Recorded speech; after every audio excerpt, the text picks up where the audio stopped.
Okay, guys, let me make sure I'm getting everything. All right, this is part 3. And what I'm doing is I'm getting the feathers ready. What I did was the old fletchings is I scraped them off of here. Got them all scraped down nice. Cleaned it up, hit it with a little sandpaper. Now I'm getting the feathers ready. Here's one I've already got complete. So what I do with these is there's a bottom side that has like a line that runs through it. Let's see if I can show you in the frame here. Right here in the center of the quill there's a line that actually runs in there. You can't really see it. But anyway, and in that line it indents so you can follow that line when you're splitting the quill.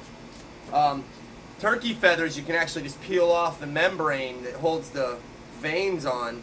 But like these are goose feathers, duck feathers, stuff like that, wing feathers, you know, they kind of don't have that membrane as well. So anyway, what I do is, you see how the feather bends down on one side? I call that the top. This is the top, and the way it curves up, that would be the bottom, which is actually how it is on the wing. So what I'm going to do is I'm going to scrape the top of the quill with my knife like so, and get it to where it's kind of flat. You're going to do it pretty good, and try to do it all the way down the feather because it really helps when you're splitting this sucker. Alright, I've already done this for a while, but what you end up with is a bunch of these little fiber crap. You know, they're worthless, but I'm just saying, that's, if you're seeing that, you're doing it right. Alright, now these first little bit of feathers is garbage. It's weak, it's flimsy, I don't use it. So that's what I do with that, and then I cut it off at an angle like this. Okay? A little bit more feather off. Alright. Now I split the feather. And to do that, I flip it over on the bottom, and I start about an inch up. Jam the knife into it, grab the feather from down here and pull backwards, and I start my split like that. Then I flip the knife around and I work down that center line. You can pull it and it'll cut pretty good along it, but sometimes it'll veer off. So what I like to do is just kind of stab over and over again down the feather, really close to each other. And it kind of splits the feather without having to pull it and take a chance of having some runoff and ruining the whole thing. So that's just how I do it. You can do it however you want. But, okay. So now we've got the side that you want left. Okay? Now the next step is you want to reduce this quill down and get some of this pithy stuff out of there. The way I do that is, again, very carefully with a knife. You can do this also with a flint flake, or a sandstone works incredibly well. These aren't the only ways to fletch. Okay, there's a bunch of different ways. I've even seen a guy on YouTube split the shaft and insert the feathers whole in the shaft. I mean, sky's the limit, dude. I've seen Native Americans put tree bark on there. I mean, firsthand, not on a video. I've seen them use leaves and anything. Tie a string, like a kite tail. You know, the whole idea is make the arrow fly good. But anyway, this is how I do it. Some of those ideas I was just telling you about are more like makeshift, on the fly, primitive, you know, stuff. But like in the woods, bushcraft. Okay, so now that you get a lot of the chunky, pithy stuff off, and you really need to do that, otherwise you'll have it sitting up real high and it won't seat on your arrow shaft properly.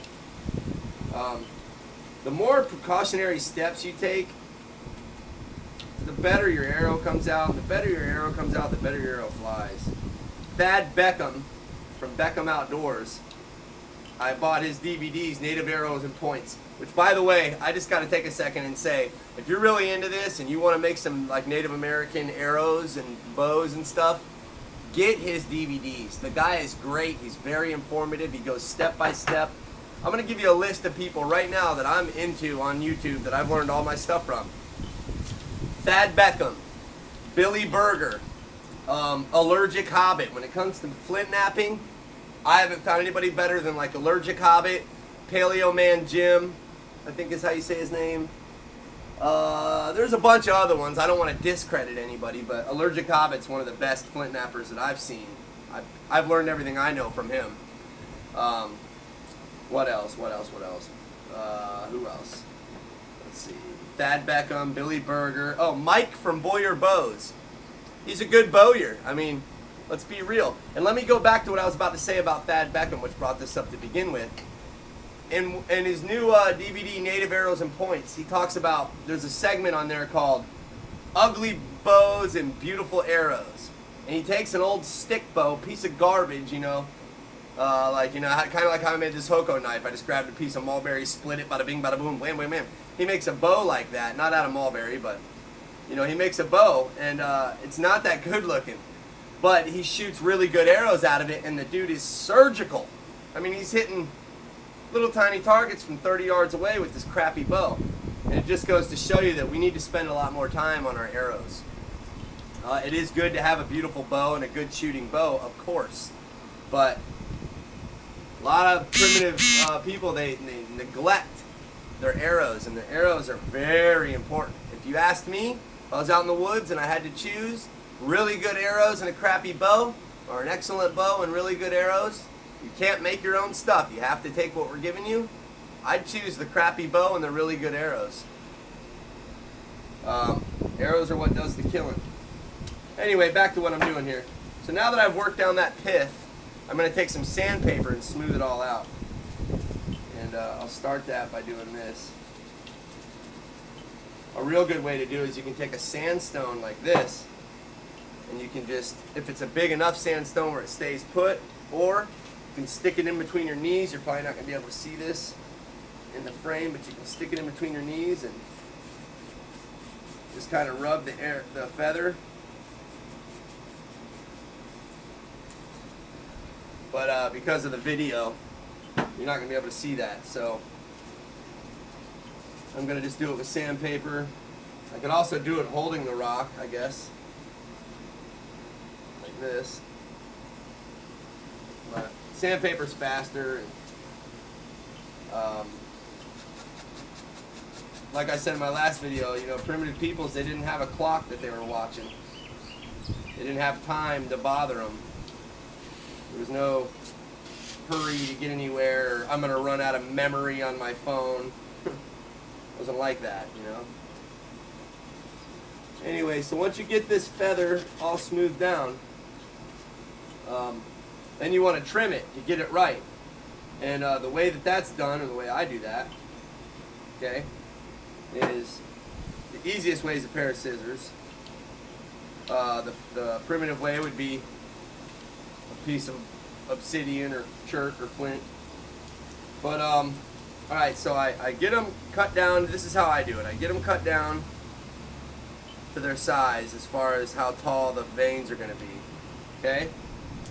Or close. Then I take the first one that I made and I hold it up against it like that.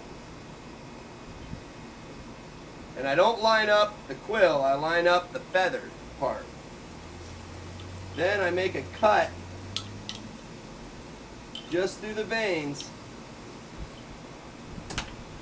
of where the fletching is going to be. It's going to be right there. So then you can do this two ways. You can actually just bend these down and tie them on, or you can cut them off. I cut them off. It's a little neater that way.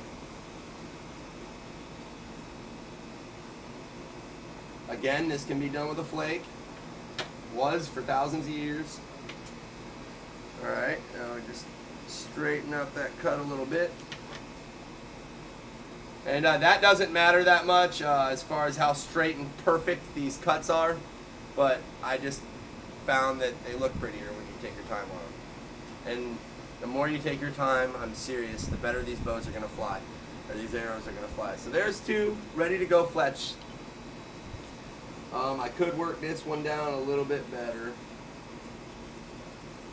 but for sake of video, I'm going to keep on moving. Alright, so here we got a black feather that I'm going to use as a cock feather because I'm running out of white feathers, or I'm running out of black feathers that go the same direction. You know, you got, let's say you got two feathers, right? Let me give you an example here. You have to use the feathers from the same side of the wing. So, see, these two feathers both go the same way. These two feathers you can use on one arrow. This feather, however, bends the opposite direction. You cannot use this feather on the same arrow as these feathers. You can use three feathers that bend to the right, and you can use three feathers that bend to the left, but you cannot mix and match.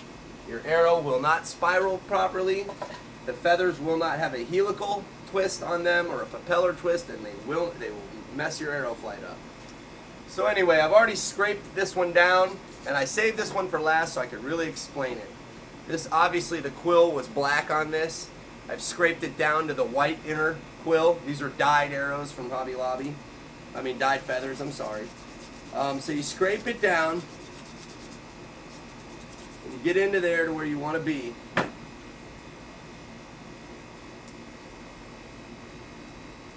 And then you cut this off where you want it. I'm cutting it off at an angle on purpose because when you wrap your sinew, it's going to wrap down to the point, and it's going to make your sinew drop down in a nice smooth transition. We'll get to that in a second. Okay, same thing as before. We're going to split the quill. Make sure you're all the way through. Pull it out of the end. Flip it over. Start splitting.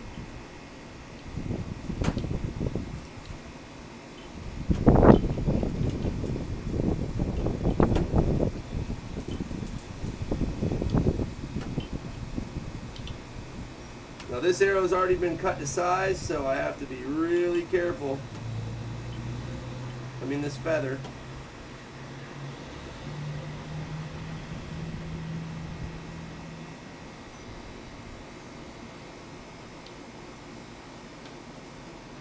And I have to make sure that it splits properly, or else I have to start over and get a new feather. Which isn't the end of the world, but it sucks.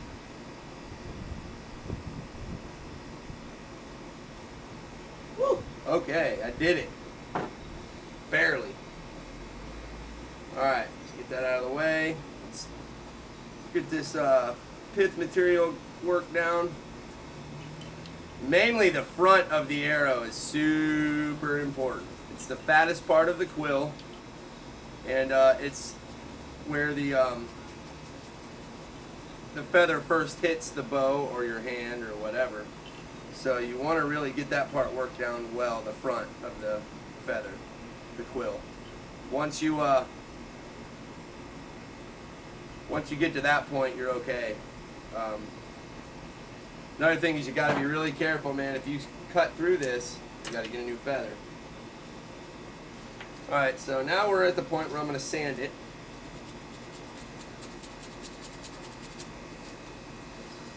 And this can be done 1,000 different ways. I'm going to do it on my legs so that I can hurry up and get through this.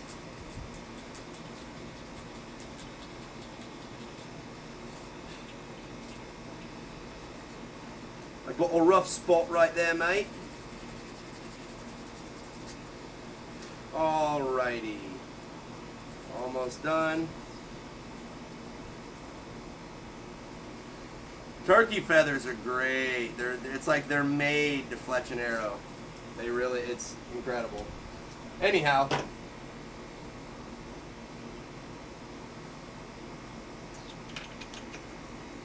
that up right there. Again, obsessive compulsive. Line them all up and make sure they are the same. Because if they're not, you're going to have a lot of hard time tying them on. They don't really affect your flight of your arrow too much if they're not the exact same size. But it's hard to tie them on with your sinew. Alright, so they're good. That's good. Okay. Now, usually I would stick my arrow in the vise, but I don't have the vise because you guys do. So, and because I don't have any hide glue on me, I'm gonna have to use some wood glue, which I may have left in the house. It's not an issue right now though, because this sinew, I actually got this sinew right here off the back of a broken bow, and it has hide glue all in it. The bow broke. I saw that sinew on there, and I'm out of sinew right now. So I gotta go get my butcher buddy out there in the country to give me a bunch more cow leg tendons. I haven't found a difference in sinew, by the way. This bow, the reason it broke is it was a child's mulberry bow, and I was trying to make a D bow that was only like 3 feet long for like a 7-year-old kid. It was a failure. I think it was a failure waiting to happen from the beginning. So I don't blame it on the sinew. The bow wood wasn't that great. Mulberry is great bow wood, but that particular piece was kind of garbage. Anyway, let's move along. Quit talking so much. I wish I could fast forward, like real quick. Get through this faster for you.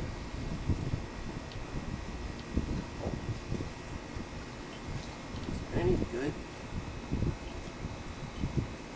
You also have to be careful about your sinew rotting. Make sure it dries out, especially if you're reusing it, like off of a bow. This stuff is starting to not smell the greatest. Definitely would not put this in my mouth after using it on a bow. You know, having animal glue in it, not a good idea. Alright, so I'm going to do this. I don't usually do this, but I see a lot of people doing it. I'm going to take some of my pine pitch here. I've got another video on here how to make that. My newest mixture is beeswax,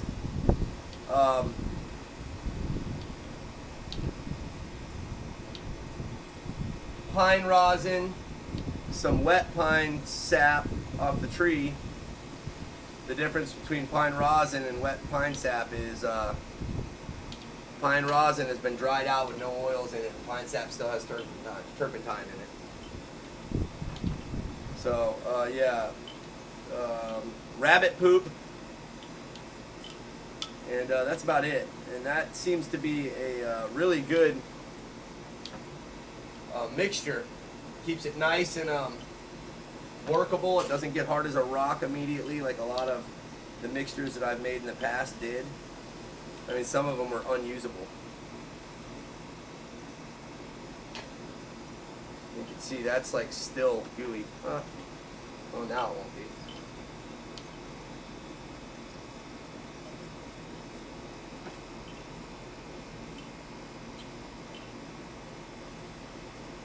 Okay. And it doesn't have to be on there real thick.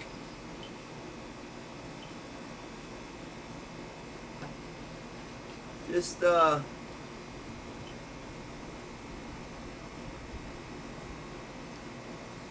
somewhat thick, and it doesn't have to remain wet because I'm going to take a lighter, although I could stick it over a fire, like if I had an actual fire going, campfire. But I'm just going to take my lighter and reheat it and smear it real good how I want it, and that'll be that. So here's the lighter. Of course, it's going to blow wind, so I'm not going to be able to keep it in the shot, but nothing to show. I'm just taking a lighter and heating the crap up and smoothing it down. And again, this is the first time I've attempted this with pine pitch at the feathers. I know it was done like on the Otzi arrow shaft, the Otzi the Iceman. So I know it was done in the past. Probably more primitive than Native American. Probably earlier Neolithic time. but we're going to give it a try. I have a feeling the Native Americans had probably already realized that this was a big pain in the butt and stopped doing it. But whatevs.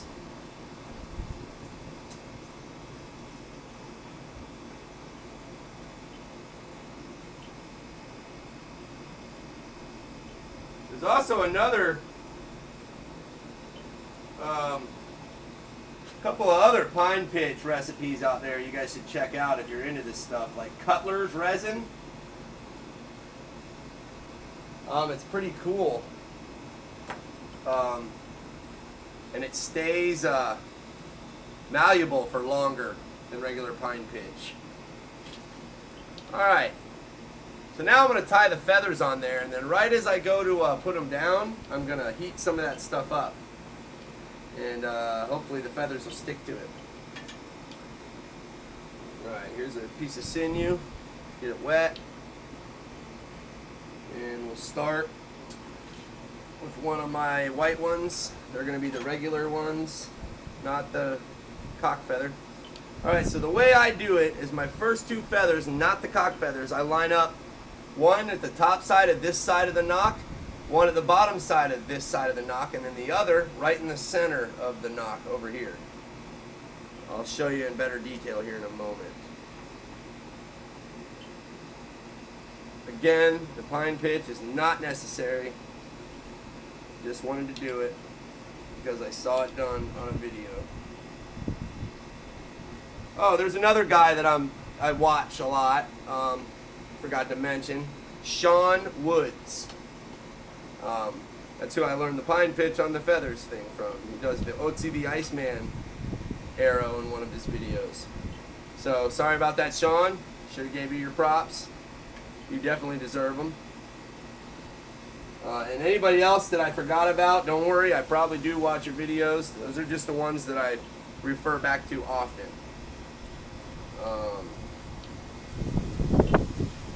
Okay, so then there's the cock feather. It goes in the middle.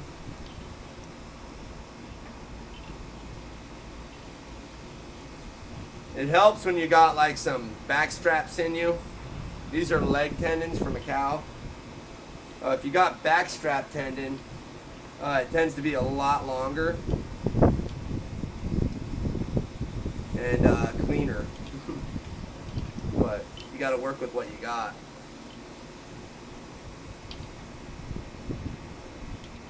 And see that side one, the cock feather? It isn't quite as long as the others. Because of that, I've got to pull it back to make it match up in the back.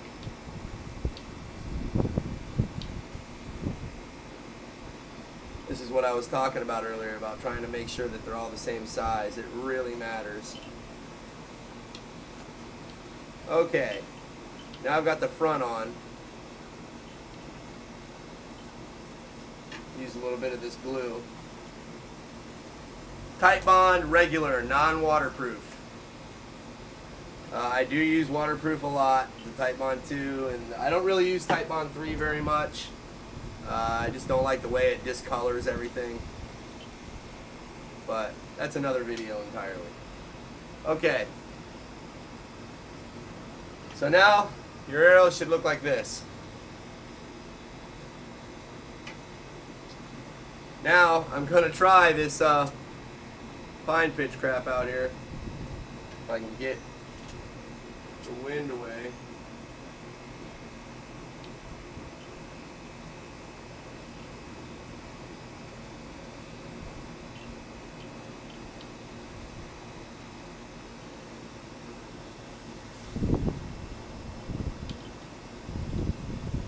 Come on, bite onto the arrow.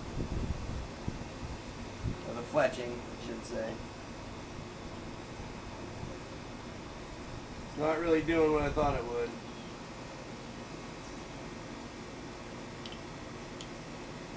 Okay, so far I'm not impressed. try it one more time.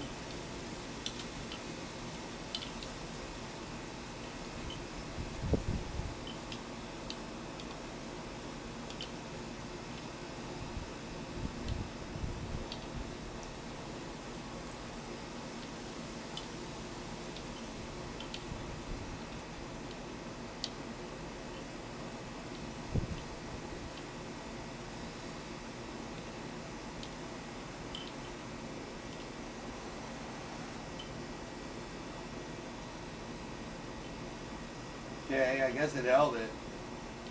Seems kind of like a pain in the butt. But it did hold that feather down. That's not been sinewed yet.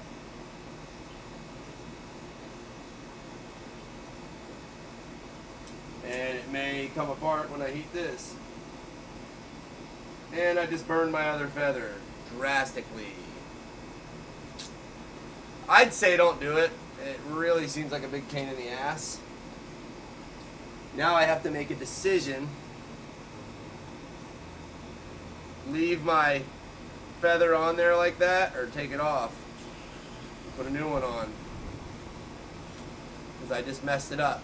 Trying to work with this pine pitch on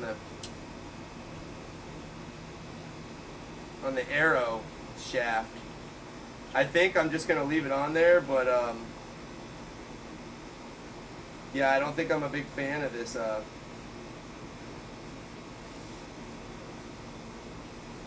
pine pitch on the arrow shaft. I think from now on I'm going to stick to my regular hide glue because it's not really working anyways and it's kind of a big pain in the butt. So we're going to move along.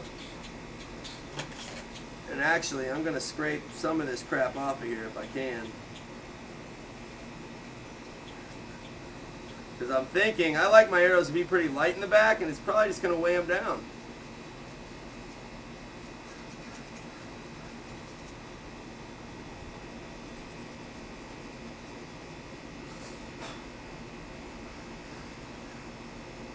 Wrecked that pretty white arrow, or that pretty white feather. I'm pissed.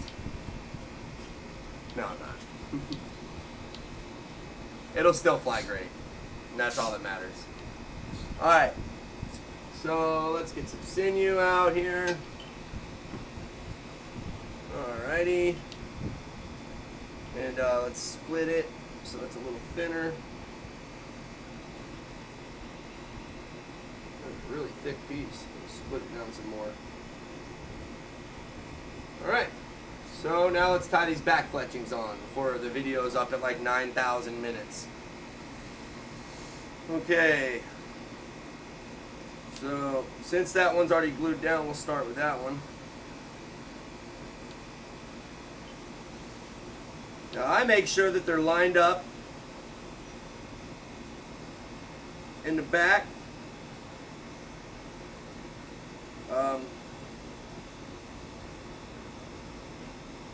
With where they go on the knock, which I'll show you in a second what I'm talking about.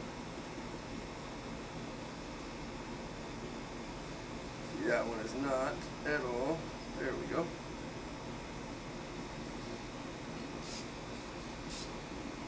See, I end up having to take that one that I had down with the pine pitch off and get rid of the pine pitch glue anyway because it wasn't in the right spot.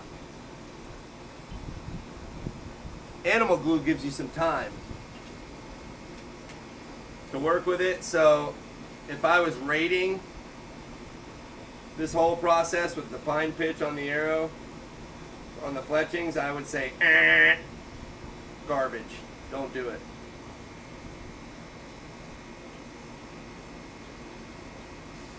Because I'm an amateur at this. I'm not a pro, but I'm definitely not an amateur.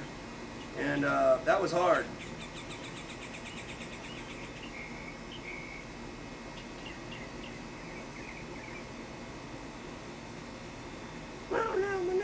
Alright, so we'll add a little glue.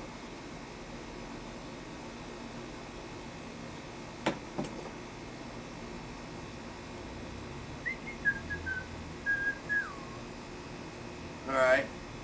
Damn, I'm bummed out about that. And I'll show you the way I usually fletch now. And if I would have did it my way, I'd have been done a half hour ago. I'd take some artificial sinew or some real sinew if I got some backstrap stuff. And I take about a piece about yay long, 1.5 feet, 2 feet long. And I cut it off. Then I take it and I twist it. Roll it up and twist it up so that it's a very thin piece. The cool thing about artificial sinew is it's got wax on it and it kind of stays how you put it. So anyway, then I start in the front of the fletches and I make a one little tie, nothing serious, just enough to hold it there because I'm going to glue it afterwards. I take one little tie and I do it right up close to the feathers. So one little tie like that. Then I wrap it through the feathers. Now the whole thing behind this, the idea behind it, is, as far as I'm concerned, is that you don't have to glue your fletching. But if you do glue your fletching, this holds them down into place. So what I do, I glue it and do this, and then I leave this stuff there. I put it down dry, and then once I've got the arrow, or the fletching, I don't know why I keep calling it that. Once I've got the fletching down where I want it, and it's sitting properly, because when you put this down dry, you can move the feathers and put them down where you want them. I probably haven't even been in frame. I'm talking and not paying attention. But once you get them down where you want them, hold on.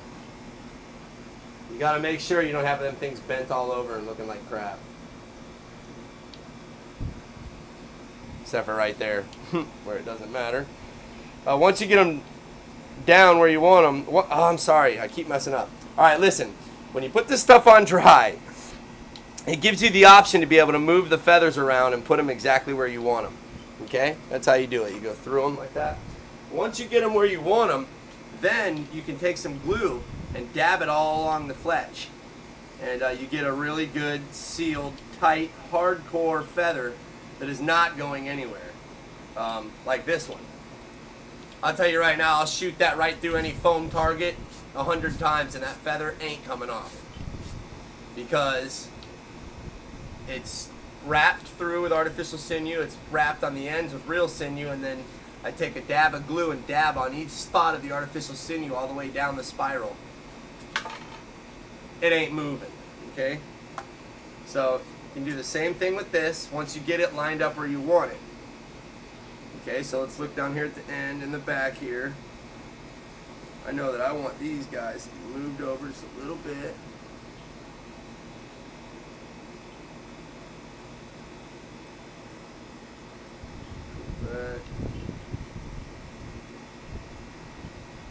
And as long as your feathers are at a helical twist, the arrow is going to fly good. Straight up. There's not a lot more I can even tell you about it. It's just,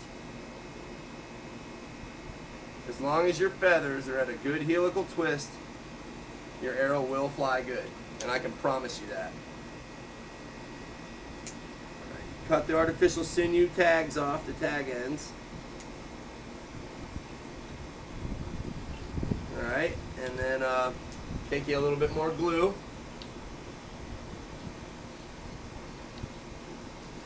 And hit them tag ends up. Just kind of wrap it around. And it's really important to make sure that this stuff in the front of the fletchings sits down tight against the shaft. If you got a big bump up there, it's going to ruin everything. You don't want that. So make sure that it's all sitting down nice and tight. If you need to, you can wait until the glue gets a little more tacky and then come back and rub your fingernail, like your thumbnail across it like that. Like this right here.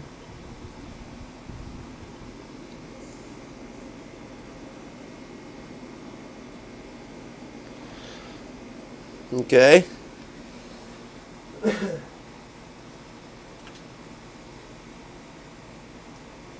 Now that we're done here, that and this, we'll take a little bit of glue. It's the final step. Video's almost over, guys. Now you take some glue and you just put dabs on each spot where the artificial sinew goes on the back, in between the fletches. This is how I usually do it. Forget about the pine pitch, it was a bad idea. Alright, so once you get that there, you want to try to not have it on the feathers because it'll harden the feathers. Once you get that glue there where you want it,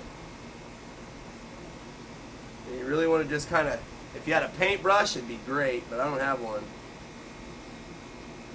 So you really want to just smooth it down. A good stroke with a paintbrush, one stroke across it would do the job. You can also make a makeshift paintbrush by taking a piece of wood like this and chewing on the end of it for a second.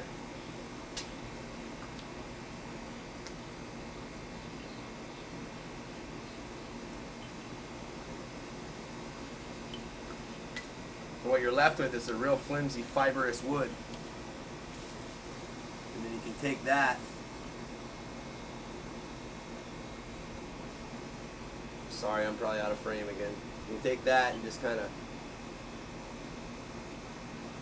use it as a makeshift paintbrush. Last side here. We got a lot of glue on the feather there. It doesn't ruin it, it just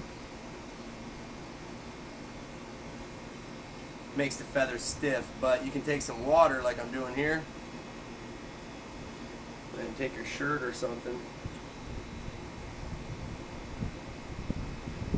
Some of my feathers I don't even wrap through the center, but I've just found that I'm really rough on my archery gear. I use it, I go hunting with it, I shoot target practice with it, and my stuff lasts a lot longer when I wrap them through like that. Alright guys, there you go. It's not the prettiest, but it will work and it will kill and it will fly straight. So I hope you enjoyed my long ass video. I wish I had the ability to cut and do some editing, but I don't right now. But there you go. And then after you're all said and done, you can go back with the scissors and you can make it look a lot better.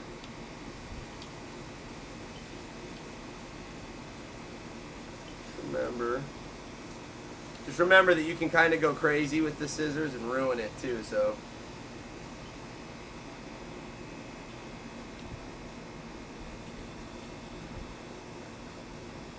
just leave yourself plenty of feather, cut off what you need, leave plenty on there, and you end up, besides the big hole in the side, you end up with a good fletch. That hole don't mean nothing though. This feather will fly and it'll fly great.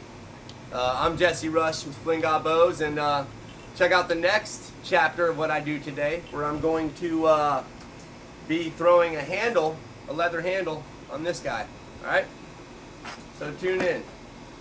Maybe I'll dig into some of my maybe I will dig into some of my boxes of stuff, like some of my Allergic Hobbit Texas shirt that I got from my buddy Pat out there.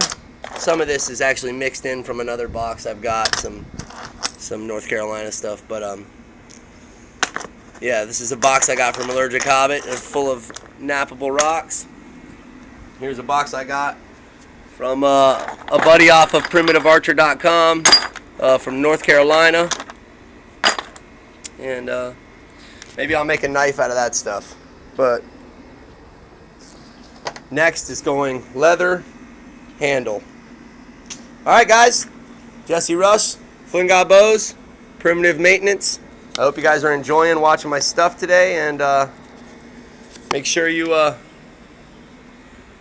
tune in, like, subscribe. Sorry for such a long video, but hopefully you're doing it with me and having some fun. Alright guys, we'll see you soon.